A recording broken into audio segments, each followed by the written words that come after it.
Good afternoon, everyone, and welcome to the U.S. Chamber Foundation's Path Forward series. Whether you're new to us or a regular viewer, we are delighted that you joined us for today's discussion. As we all know, talk of a COVID-19 vaccine has been excited and rapid and all over the place, and certainly top on all of our minds.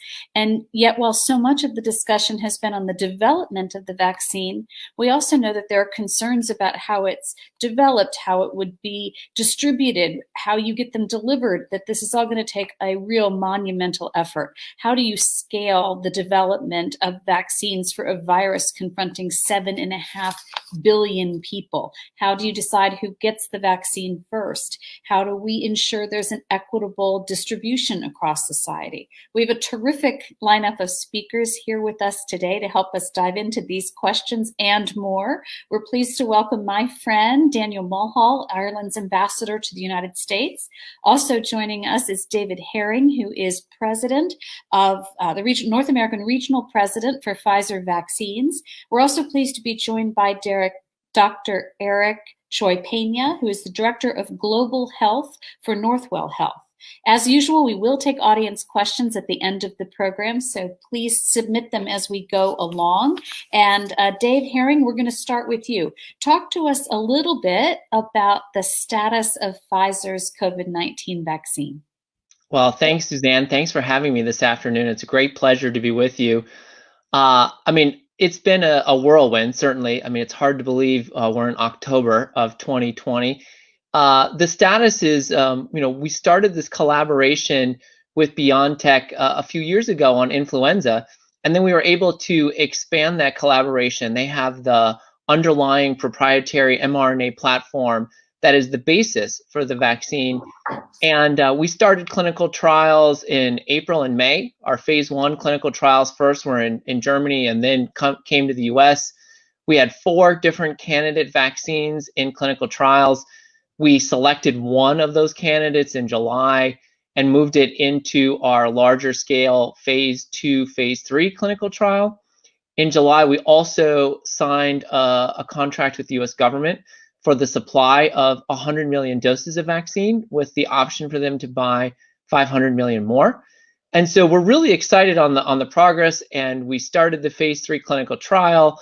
We're in the midst of the phase 3 clinical trial currently, and I'm sure we'll have some more conversations about that, but really tremendous progress. And in the background, have been working with our manufacturing folks to scale up the process, purchase the necessary equipment, buy the necessary raw materials so that we're willing and ready to be able to supply with the goal, tens of millions of doses globally by the end of this year and more than 1.3 billion doses next year. That's remarkable. And that leads me to a couple of questions. First is, tell the uninitiated here, what is the FDA looking for? How will it know that a vaccine has demonstrated both efficacy and safety? Yeah, so our phase 3 clinical trial, it's a standard clinical trial, right? These are double-blinded, so some of the subjects are getting a placebo and some are getting the vaccine. We as the company don't know who's getting which. Only a separate third party knows the sort of data. The rest of it's blinded. And really, as a part of that study, we're looking for 2 things, as you mentioned. Does the vaccine work, which is the efficacy portion of it? And the other is, of course, the safety data component of it. Our trial was originally 30,000 subjects, and we've expanded it to 44,000. And what the FDA really wants to see is, what does that efficacy data look like? They want to see at least 50% efficacy. And of course, we're aiming for much higher than that. And then they want to see the safety data. So we track all of the participants. We know whether it's fever or if their arm hurts or any of the potential safety events that would happen. We would collect that information. And the agency is really looking to see at least 50% of that trial post-dose 2. So they want to make sure that they can see people not only just after the first dose, but the second dose. I think what's so important about this conversation, and that I want to make sure that you have an opportunity to address, is that there's been such a remarkable speed and innovation and collaboration on trying to get this, never before seen, as a never before seen effort against a never before seen spread of a virus like this, especially something that's been so difficult to recover from and with such a high mortality rate, et cetera. And so this collaboration, this speed is wonderful to see, but it also makes people nervous a little bit. And so Right. how would you reassure the public to say the speed isn't sacrificing the safety? Yeah, I mean, it's one of those things that what's really important to note here is we're doing this really fast, but we're not cutting corners, right? We're still doing all of the clinical trial components. Some of the things that we're doing that's allowing for us to speed up is we have unprecedented access to the FDA. Normally, right, you would have this time lag, right? You present your data, you get the meeting with the FDA, and then you get a chance to have a conversation with them. We almost have real-time conversations with the FDA, and of course, in a public health emergency, that makes full sense to have everyone at the ready. The other really big thing, as I mentioned, is we've been scaling up manufacturing in parallel. Normally, you wouldn't start investing money in the scale up of your production facilities until you know that the vaccine works. And so we're doing that all at risk. The manufacturing and the clinical trials are all being funded by Pfizer, not the federal government. So we've taken on that risk as a part of our ability to help try to combat this situation. And so those things together really do provide a lot of how we're able to do this a lot quicker. As I did mention, we're still doing a very large phase 3 trial. And so, my reassurance to folks is it's not that we're doing smaller subject quantities or less clinical trials. We're doing all of those, but you can just see in the timelines that we've had, normally there would be big gaps in between the start of one trial and the next while you reviewed data and got feedback. But since we've been able to give the FDA the data as we've generated it, that's really allowed for a lot of this acceleration. I think it's so important that people understand that the collaboration between government and business and scientists has really been the unprecedented part. You mentioned in your first answer a bit of a timeline. You were talking about the US government contracting for a certain number of doses this calendar year and a certain number of doses potentially in the next year. Without asking you to look into a crystal ball, how soon do you think, can you imagine this vaccine being available, number one, and being readily available, number two? Yeah, I mean, that really is of course, multi-million-dollar question. I think Literally. you're exactly right. I think the first part of the question is, certainly we've said we plan to supply tens of millions of doses this year in 2020. And what would allow that to happen is an emergency use authorization by the FDA. And to get that, we talked a little bit about what the FDA is looking for. The difficulty in predicting exactly when that's going to be is it's an event-based trial, meaning we actually have people who have gotten the vaccine and who got a placebo, and then we see who gets sick with COVID-19. And so part of the endpoints of the trial are seeing that difference between basically the infection rate in the vaccine folks versus the placebo folks. We can't predict that. Of course, we've seen here in the US, we have these sort of ebbs and flows of the disease where, some months we have a lot of cases and then, days and weeks where it's less. So that's the difficulty in trying to predict this. We're not just doing the clinical trial here in the US, which helps us mitigate some of that challenge a little bit. But I still think, right, what we've said, we're looking still for in this fourth quarter, right? We're now in fourth quarter here in October, that we would still be able to see some doses available. And then, as you mentioned, a significant scale up as we get into 2021. Well, from your lips to God's ears. Let me ask you one more question before we bring in the next panelist, and that is, you're speaking to a lot of business and community leaders today. And so What is your message to those business and community leaders, both about what they can do when distribution becomes the important piece of this, and about what they can do about building confidence in the vaccine in their communities? Yeah, I think that the confidence piece can't be understated. I've been on a few calls with the leadership of Operation Warp Speed, certainly with the CDC. We of course expect that the government will be providing messaging, but ultimately, folks like me and others, we're trying to get the word out exactly on, what we've done with the clinical trials, what we've done in the science. Pfizer recently was instrumental in signing a pledge, and that pledge included a variety of areas, including not filing for a license or authorization from the FDA until the data from the clinical trial supported it. And I think as business leaders, it's certainly been a collaboration there as well. We know of how many people have employees who either are stuck at home or have kids at home, and creating a really challenging situation. And so we are all in this together. The only villain, as our CEO has said, is the virus itself. And we're all working together to both get a vaccine readily available, and then once it's available, working on an efficient distribution, and encouragement, of course, for folks to get vaccinated, so that we can all get back to living the lives that we were living, and working with the economy and our businesses and growing all of those elements just like we had been before. So I think that's my key ask, and certainly hope for where we go. Well, you can count on us to spread that message, and we're looking forward to getting back to health, getting back to a growing economy, and maybe just keeping up with the new washing our hands more often. We'll see. So we're going to bring you back in for some questions at the end, but I'm going to turn now to Dr. Troy Pena. Thank you so much for being with us. So you are a ER physician in New York. You've been on the front lines. Tell us both what that was like and how you think the hospitals are faring now. Thanks for having me, Suzanne. It's good to be here. So I was I'm the director of global health for Northwell Health, and I'm also an emergency physician in one of our hospitals. And certainly we're doing better than we did in March and April, when this was all new for New York and new for the United States.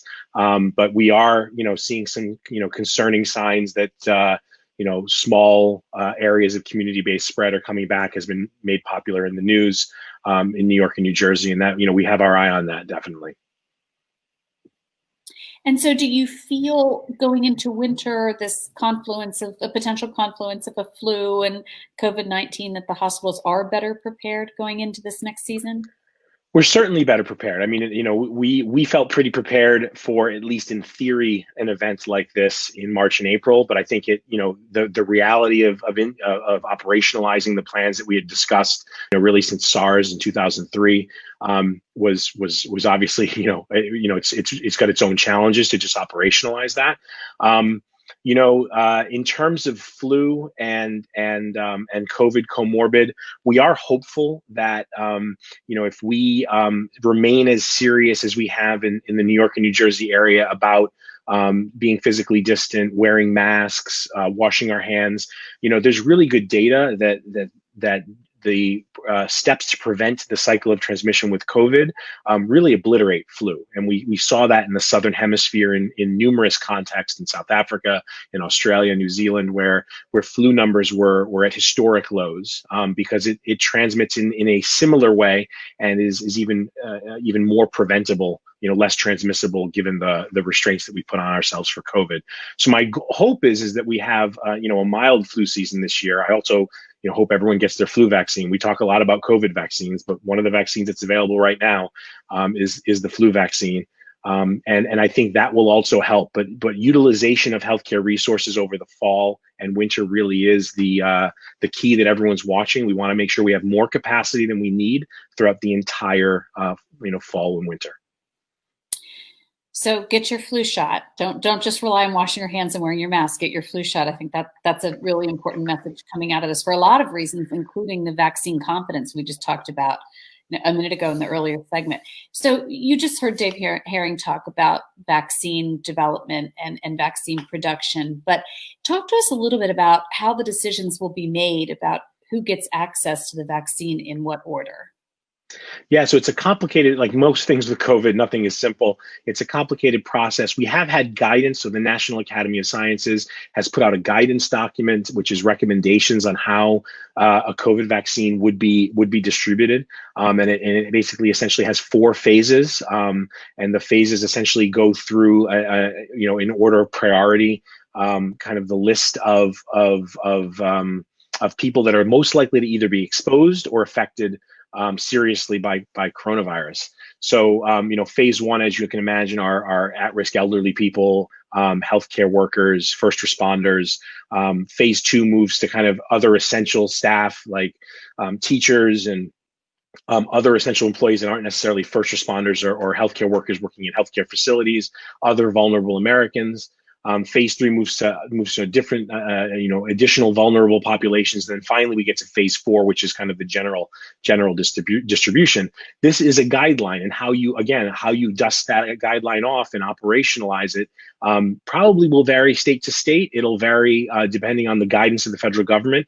As Mr. Herring said, the U.S. government is buying a lot of the vaccine, so they will have most likely control and say as it gets distributed to the states over how it's going to be distributed. But I would imagine that we're going to use existing distribution networks. So when you look at like phase 1A, which is the kickoff phase where we try and vaccinate our healthcare workers and our first responders, there's lots of great mechanisms already to get that population vaccinated. And so using those existing mechanisms and just making sure that the healthcare entities and systems have the vaccine in stock and are able to give it to their workforce is probably the first most and easiest step in those phases. But as we get farther and farther towards phase 4, it becomes more and more difficult to operationalize because we haven't had a widespread vaccination campaign to the extent that we've had it probably in 10 years, since swine flu.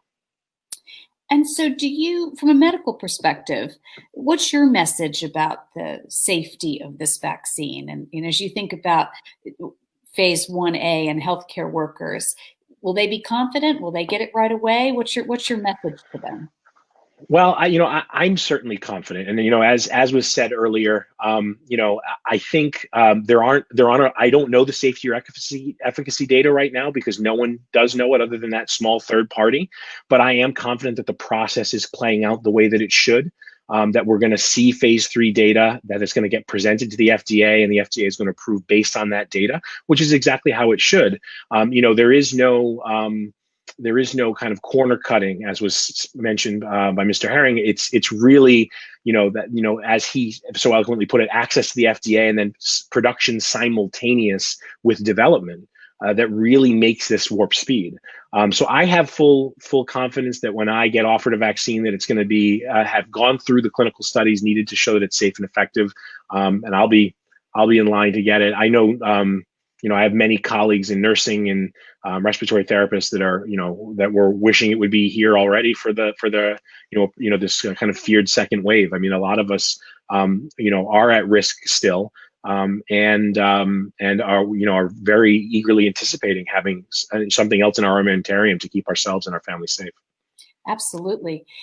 As you think about distribution and equitable distribution, we know that minorities have been hard hit and harder hit by this pandemic. And so how do you think this schedule or this plan takes that into account and makes sure that that piece of distribution is equitable? Well, I mean, it's a footnote almost in the plan that basically says that equitable distribution should go along all of the phases, and that we should use the CDC kind of disproportionately affected areas as a guide or a map. I do think you're going to have both access issues and confidence issues. And one of the things that we're doing as a health system right now that I think is a good blueprint is, we have been in community-based organizations, faith-based organizations, setting up networks, establishing testing testing so that people have confidence in us as providers, because we know that we are going to need their support and buy-in when we go into these communities to vaccinate. It's not just about getting the vaccine available in there. It's about getting the community to trust that we are, that this has been vetted, that we're acting in their best interest and with them as collaborators, and that it's something that is safe and effective that they could take to protect themselves. So that relationship takes a long time to build, and we've already started building those relationships in our communities to make sure that when we have the vaccine available, we will. It won't take a lot to convince people to take it. Let me ask you the same question I asked Dave. If you're talking right now to state and local chambers across the country and business and community leaders across the country, how can they help with that confidence level? I mean, I think being active participants in the process, kind of engaging the science fully and supporting the public health efforts. The public health efforts aren't going to go away with the vaccine rollout. I mean, and that's a really important point is, this is going to happen in parallel, and we're still going to have to be very vigilant for up to a year as we're rolling out this vaccine. So, we won't know until we start to see the numbers how we're going to do. So I think being fluid, being able to adapt to this evolving situation, certainly I don't want there to remain this tension between the economy and public health. I think we need to make sure that they play nice together, because we're in this for the long haul. We want people to stay safe and healthy, but we also want people to be able to earn a living and move the economy forward. No, that's right. You're, of course, singing the chamber song, right? We do worry about other health outcomes of just freezing the economy this way. And so figuring out how to live with this virus and live with these therapeutics and live with this vaccine as the distribution builds is really important. So talk to us a little bit about from vaccine approval to first recipients to widespread distribution. What does that timeline look like in your mind's eye? I mean, it's definitely something that's going to take it at least months. I think it does depend on the supply. I think as was mentioned earlier, the supply for the first phase, which is first responders and medical professionals, and even vulnerable adults, we already have a vaccination mechanism in place, and we have very good vaccine rates and vaccine coverage in the United States. When you think about all the people above age 65 that get their pneumonia vaccine and the flu vaccine that gets distributed annually, there are mechanisms in place. We'll have to supercharge some of those mechanisms because we anticipate the demand all at once is going to be pretty high. I think the process of actually distributing the vaccine and getting it to those entities is going to be the real logistical challenge. And, as we've seen with everything from PPE, personal protective equipment, all the way down other durable medical equipment and supplies during this pandemic, the actual distribution to the centers, not even just to the healthcare entities. The city of New York could receive a shipment from the federal government, but when does it get to every community-based health center so that it can be given and administered and tracked? That's really the tough part to operationalize, and that's what takes months. What could we be doing now as the business community to help that supply chain, help grease that supply chain early? I mean, certainly. So, working with healthcare agencies to make sure that that they have space in communities. There's a lot of places in the United States, especially when we start to talk about disproportionately affected communities, where there just isn't, it's a healthcare desert almost. There isn't enough healthcare facilities in the general area. So having space and the ability and facilities in order to administer vaccinations, basically everything that we've done for testing. If you start to add on, kind of where we could also gain access to give vaccination, it really can be a +1 kind of approach where you're setting up mobile testing sites and where you're working with business leaders to set up spaces to get people tested. You can also set up a vaccine space and start thinking about that advanced planning before we have it available even. I think that's really important. And I do think it's a place that the business leaders and chamber leaders can be helpful. So we should definitely keep talking. Okay, I'm going to come back to you for questions in a minute. But first, we're going to go to our final panelist. Welcome, Mr. Ambassador. We're so glad that you're here. We have been talking a little bit about kind of a United States focused approach to COVID and the vaccine and its supply. But tell us about how COVID-19 has impacted Ireland.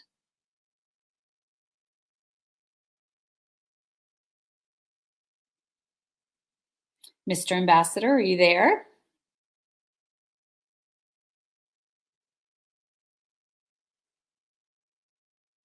All right, then I'm going to keep going because I did have some more questions. Why don't we bring Dave back in and Dr. Choi Pena for just a minute, and we'll just start asking some questions until the ambassador comes back.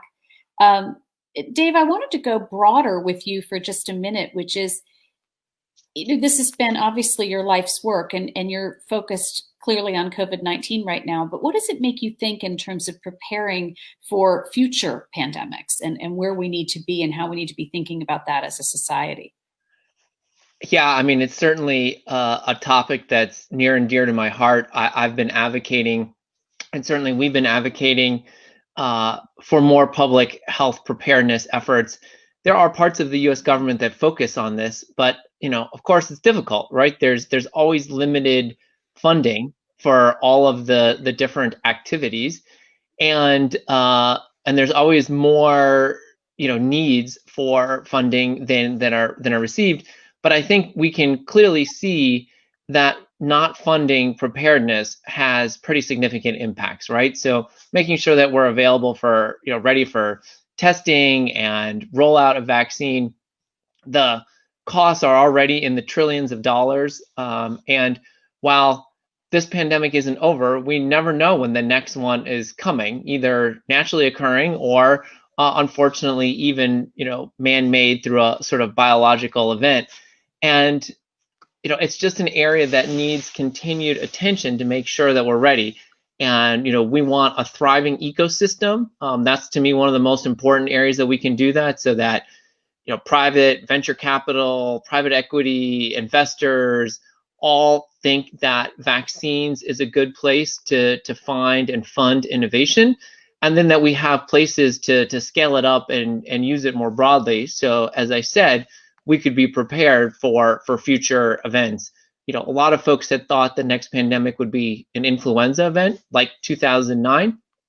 And in this situation, we saw, of course, that it came from a coronavirus.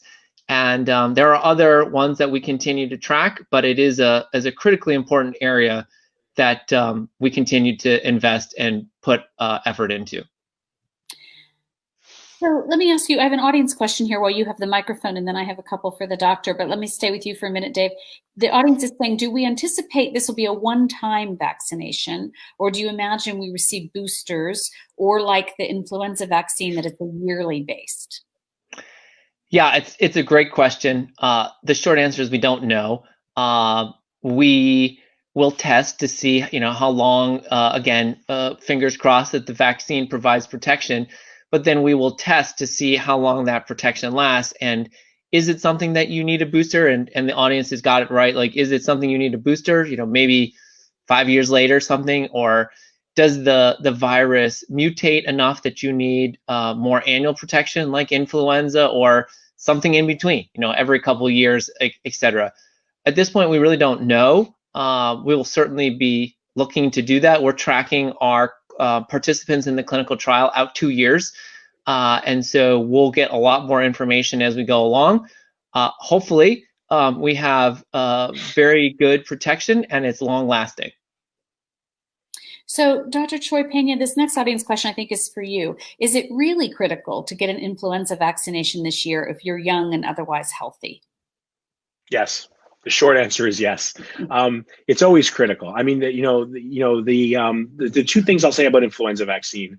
So yes, are your chances of having a serious adverse event from getting the flu gonna be less if you're young and healthy? Yes, absolutely. You're much less likely to have a complication from flu, but you are also still likely to be able to transmit that to other people that may have unable to receive a vaccine, the flu vaccine, or the flu vaccine is not likely to work. So you could be responsible for infecting someone that's very vulnerable. And the other thing that is, everyone, the biggest thing this year that's different about it, it's always important to get a flu vaccine, but getting a flu vaccine this year, we have very little ability at first glance to tell the difference between flu and COVID.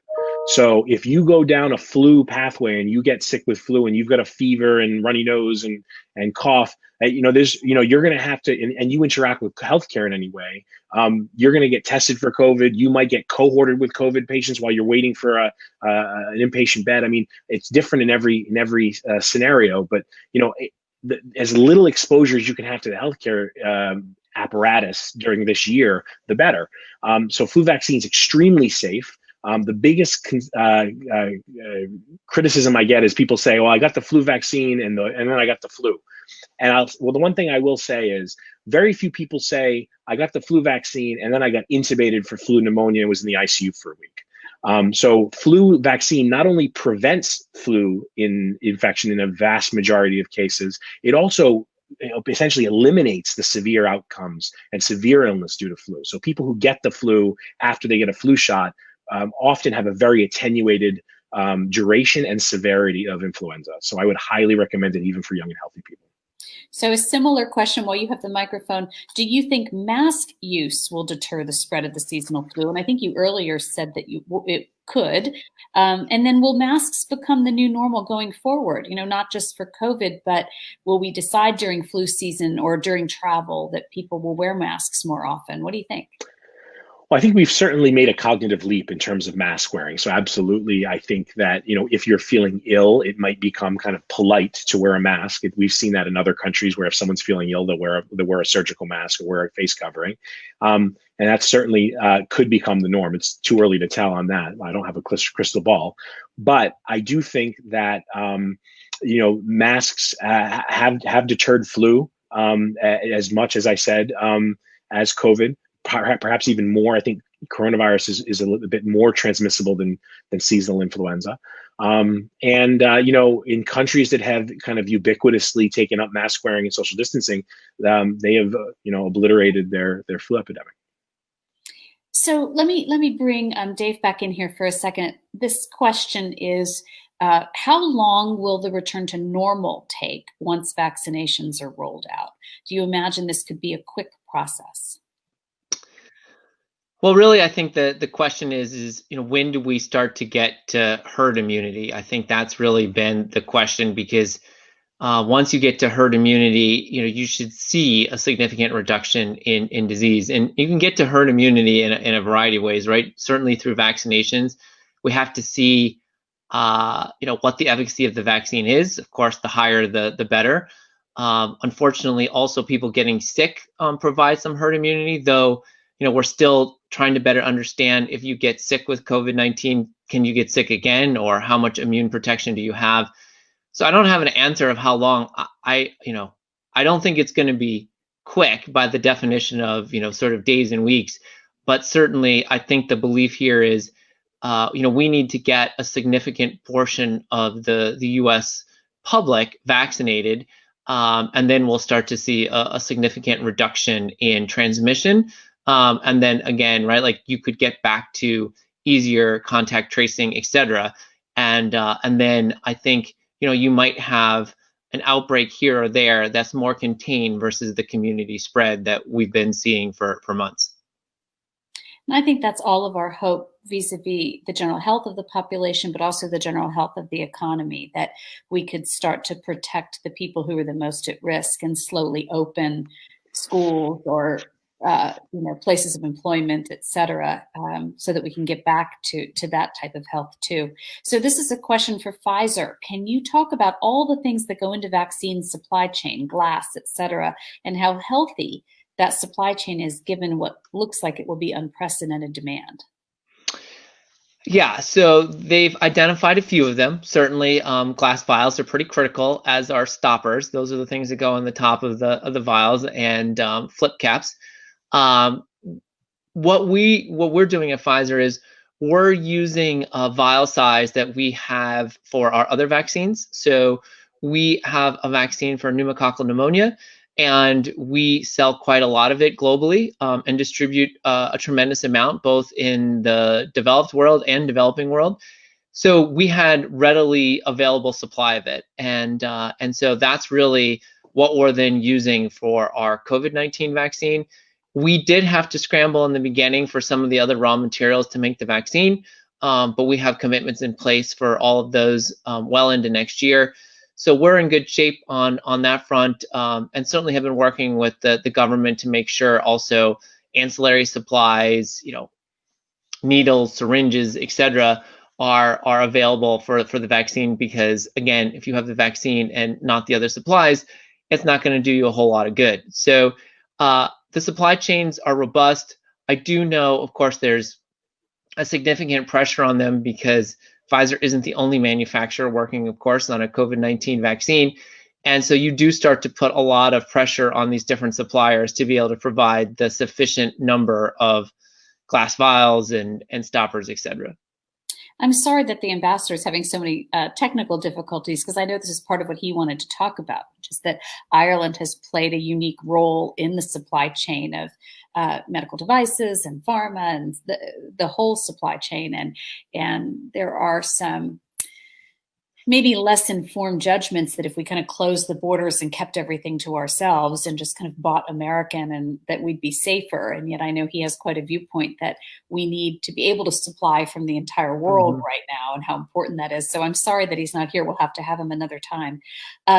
Dr. Troy Pena, here's a question for you. Which federal agency will be in charge of the vaccines distribution? That is a great question.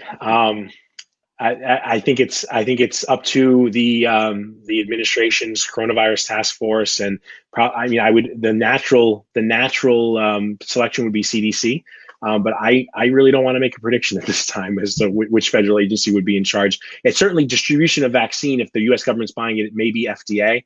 But I imagine it's going to be a multi-agency collaborative effort. This is kind of an all hands on deck moment for the U.S. government. So I don't know, but I don't know who would be lead. I think there's too many variables to know. And you also made the point that the state governors will have a role in this as well. So it'll be intergovernmental as well. Yeah, and certainly, the federal government does not have the distribution apparatus necessary to distribute this alone. They're going to need to rely on state actors. They're going to need to rely on healthcare systems. That's just a fact. And really, honestly, there's no reason that we shouldn't rely on those. We already have a vaccination mechanism that works fairly well for many other things. So, leaning on that and bolstering it, I think, really is going to be the key. This is a question, I think, for you as well, Doctor. This is the idea that, as you well know, schools and employers, they all have these apps now that you screen. You're supposed to check in and say if you've had a fever, or you've had this, or you've had that before you are allowed to come to school or work.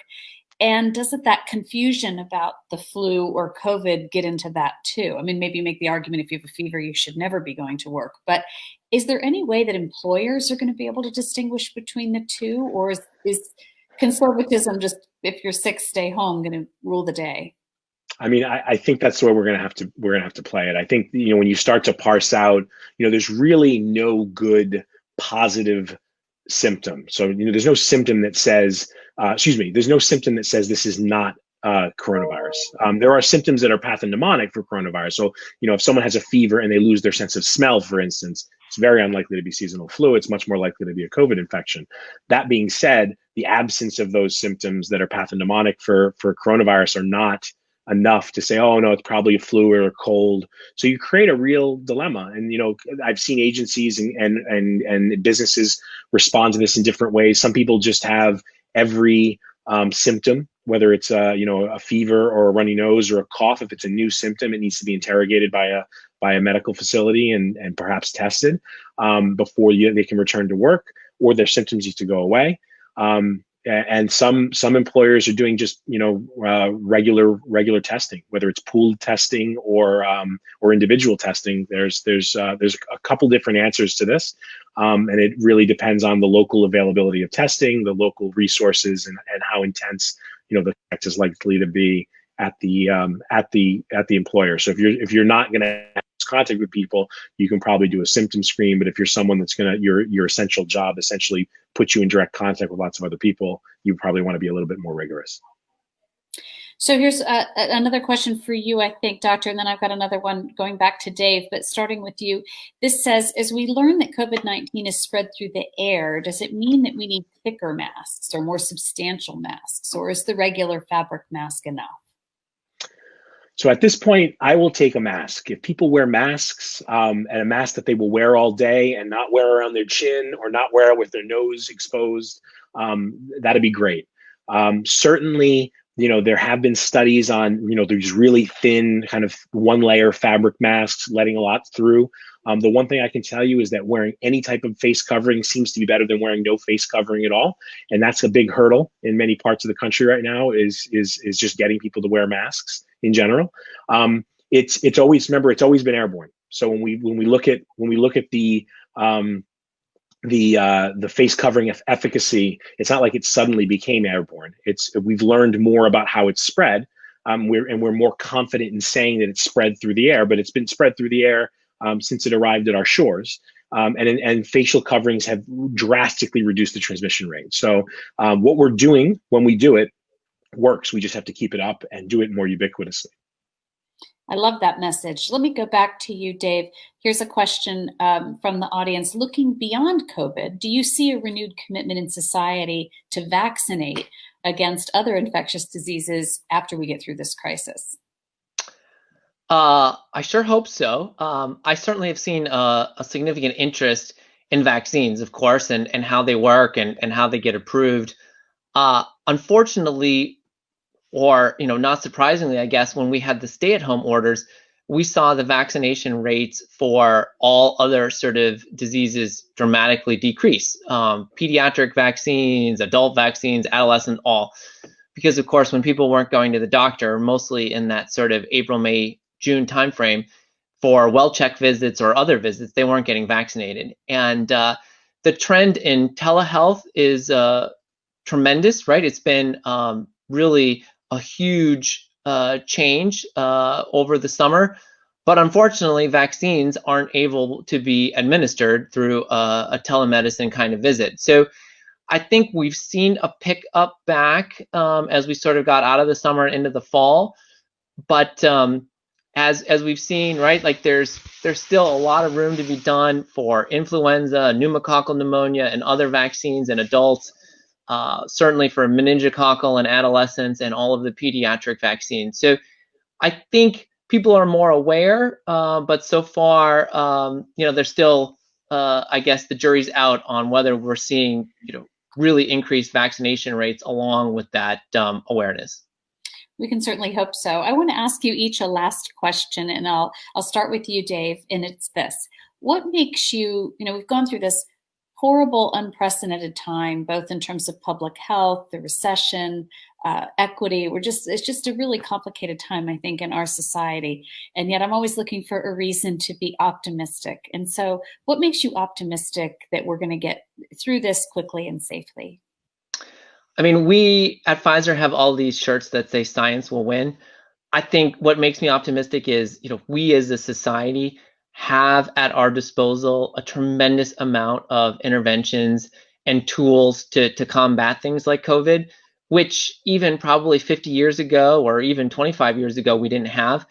And that to me is tremendous. If you look at the last really influential pandemic in the Spanish flu back in 1918, they didn't have these tools, and you can see how devastating it was.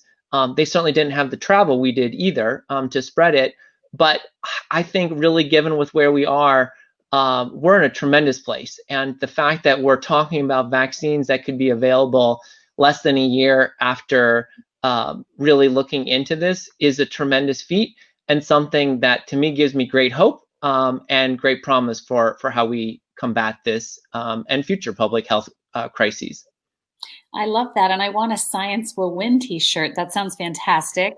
When Dr. Fauci was on this show, he said there is a light at the end of the tunnel and science is leading us there. Science will show us the way. So I love that. And so how about you, Dr. Troy Pena? What makes you optimistic in this scenario? Well, I think, probably about 10 to 1, I think this brings out the best of us versus the worst of us. And I have seen a level of cooperation, innovation, and just community building, despite our lack of personal connection, our physical connection.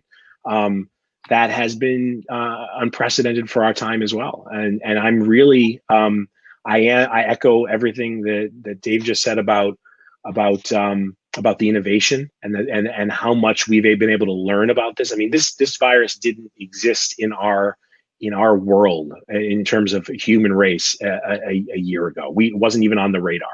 And so the amount of innovation that humanity has when it puts its mind to something and is able to kind of work collaboratively is tremendous.